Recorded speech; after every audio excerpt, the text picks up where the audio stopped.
Hello friends, இந்த வீடியோவில் பார்த்தீங்க அப்படின்னா டிஎன்பிஎஸ்சி 2025 நடந்த வினாத்தாள்லேருந்து பொதுத்தமிழில் மொத்தமாக 60 வினாக்கள் கேட்டிருக்காங்க. இந்த வினாத்தாளில் அதில் 30 வினாக்கள் இந்த வீடியோலையும் மீதி இருக்க 30 வினாக்கள் அடுத்த வீடியோலையும் பார்க்கலாம். 141வது வினா பாருங்கள். ஓரெழுத்து ஒரு மொழிக்குரிய சரியான பொருளை அறிந்து விடையை தெரிவு செய்க. ஐ என்றால் நுண்மை என்பது பொருள். ஓ என்றால் கொன்றை என்பது பொருள். ஔ என்றால் பூமி என்பது பொருள். நு என்றால் யானை என்பது பொருள். ஐ என்றால் தலைவன் அப்படிங்கிற இனியொரு பொருளும் இருக்கு. ஓ என்றால் மதகு நீர் தாங்கும் பலகை என்றும் சென்று தங்குதல் என்பதும் பொருள் இருக்கு. அடுத்து 142வது வினா. ஒலி வேறுபாடறிந்து சரியான பொருளை தேர்க. கோல் என்றால் அழகு என்பது பொருள். கோல் என்றால் வழுவழுப்பு என்பது பொருள். கோல் என்றால் இடையூறு என்பது பொருள். இதற்கான விடை தேர்ட் ஆப்ஷன். அடுத்து 143வது வினா. ஒலி வேறுபாடறிந்து சரியான பொருளை தேர்க. வியாழம் வியாழம் என்றால் பாம்பு என்பது பொருள். வியாழம் என்றால் புலி என்பது பொருள். அடுத்து 144வது வினா. ஆஸ்தட்டீசியன் என்ற ஆங்கில சொல்லிற்கு நேரான தமிழ் சொல். ஆஸ்தட்டீசியன் என்றால் அழகு கலைஞர் என்பது பொருள். ஆர்கியாலஜிஸ்ட் என்றால் தொல்லியல் ஆய்வாளர் என்பது பொருள். அடுத்தது 145வது வினா. பிழைகளற்ற தொடரை தேர்வு செய்க. மட்டுவார் குழலி மணித்தக்காளி பொரியல் செய்தார். மணத்தக்காளி அப்படிங்கிறது வராது. மணித்தக்காளி என்பது சரியான விடை. குழலி என்பது தான் சரியானது. மட்டுவார் குழலி மணித்தக்காளி பொரியல் செய்தார் என்பது தான் சரியான விடை. அடுத்து 146வது வினா. மரபு சொற்களை பொருத்துக. எலிக்குட்டி, யானைக்கன்று, குதிரை மறி, நாய்க்குருளை என்பது சரியான விடை. 3, 4, 2, 1. அடுத்து 147வது வினா. எதிர்ச்சொல்லை கண்டறிக. கேளார் கேளார் என்றார் கேட்காதவர் என்பது பொருள். இதற்கான எதிர்ச்சொல் கேட்டார். அடுத்து 148வது வினா. அகலாது என்பதன் எதிர்ச்சொல். அகலாது என்றால் அணுகாது என்பது எதிர்ச்சொல். அடுத்து 149வது வினா. பிரித்தெழுதுக. கண்டெடுக்கப்பட்டுள்ளன. கண்டு கூட்டல் எடுக்கப்பட்டு கூட்டல் உள்ளன என்பது சரியான விடை. அடுத்து 150வது வினா. பிரித்து எழுதுக. பாகற்காய். பாகற்காய் என்பதை பாகு கூட்டல் அல் கூட்டல் காய். இனிப்பு அல்லாத காய் அப்படிங்கிறது தான் பாகற்காய் அப்படிங்கிறதோட பொருள். அதைய பாகு கூட்டல் அல் கூட்டல் காய் என பிரிக்கலாம். அடுத்து 151வது வினா. வாழ வேண்டுமெனில் தொழில்கள் வளர வேண்டுமையா என்னும் கூற்றினை எழுதியவர் கவிமணி தேசிக விநாயகம் பிள்ளை அவர்கள். வாழ வேண்டுமெனில் தொழில்கள் வளர வேண்டும் ஐயா. அடுத்து 152வது வினா. பொறுத்துக.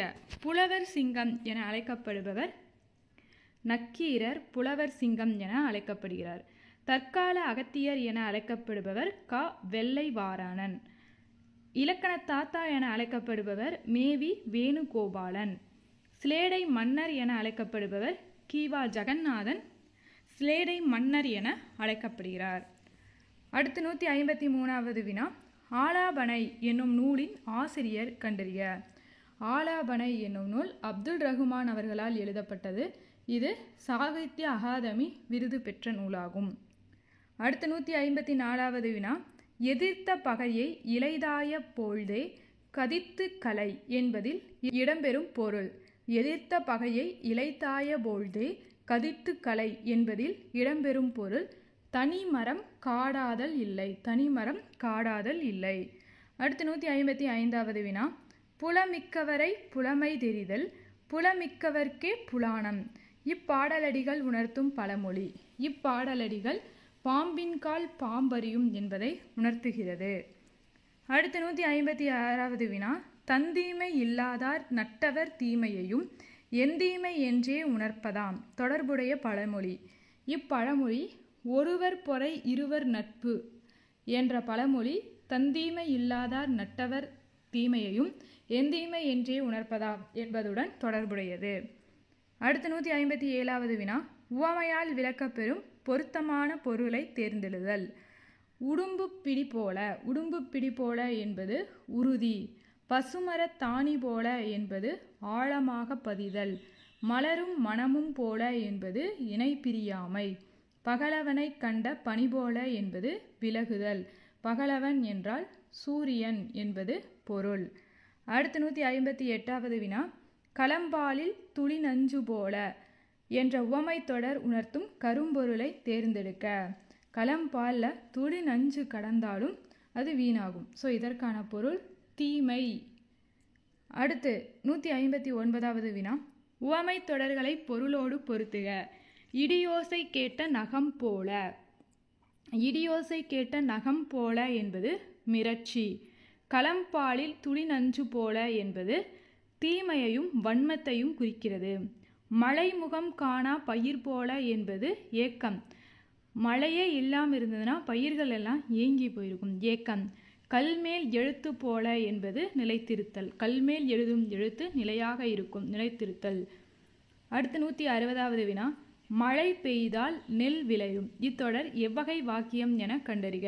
மழை பெய்தால் நெல் விளையும் என்பது செய்தி வாக்கியம். அடுத்து 161வது வினா. போர்கள் நாட்டை பாழாக்குகின்றன. ஏற்ற வினாவை தேர்க. போர்கள் நாட்டை பாழாக்குகின்றன. இதற்கான சரியான வினா எவை நாட்டை பாழாக்குகின்றன. அடுத்து 162வது வினா. விடைக்கேற்ற வினாவை தேர்ந்தெடுக்க.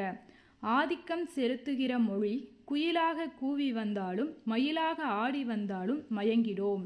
இதற்கான சரியான விடா எதை கண்டு மயங்கிடோம். அடுத்து 163வது வினா. வினையால் அணையும் பெயரை பொருத்துக. கற்றோர் என்பது உயர்திணை வினையால் அணையும் பெயர்.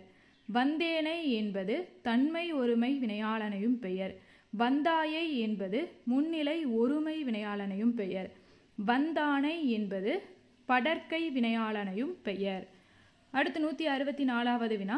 அடிக்கோடிடப்பட்டுள்ள சொல்களுக்கான இலக்கண குறிப்புகளுடன் பொருத்துக. எனக் கூறினான் என்பது வினையச்சம். காணாது சென்றான் என்பது எதிர்மறை வினையச்சம். இனிது பேசினா என்பது குறிப்பு வினையச்சம். படிக்க வேண்டுகிறான் என்பது நிகழ்கால வினையச்சம். அடுத்து 165வது வினா.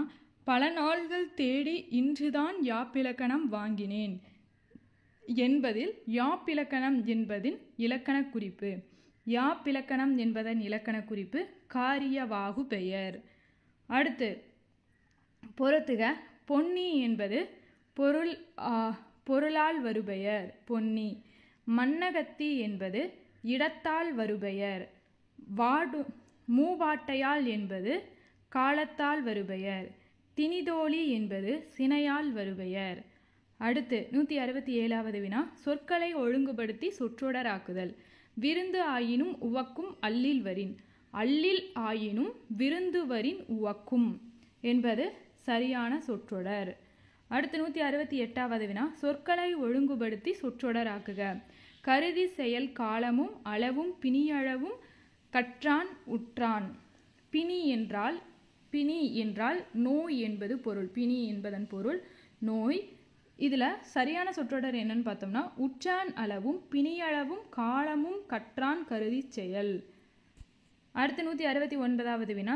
வெல் என்ற வேர் சொல்லின் வினையால் அணையும் பெயர் யாது. வெல் என்றான் வேர் சொல்லோட வினையால் அணையும் பெயர் வென்றவன். அடுத்து 170வது வினா. உருக்கண் என்ற சொல்லின் வேர்ச்சொல் கண்டறிக. உருக்கண் என்பதன் வேர்ச்சொல் உரு. வேர்ச்சொல் அப்படிங்கிறது எப்பயுமே கட்டளை இடற மாதிரி தான் வரும். ஓகே, இதோட பார்த்தீங்க அப்படின்னா இந்த வினாத்தாளில் இருக்க 30 வினாக்களும் அதற்கான விடையும் பார்த்தாச்சு. அடுத்த வீடியோவில் மீதி இருக்க 30 வினாக்கள் பார்க்கலாம். தேங்க்யூ.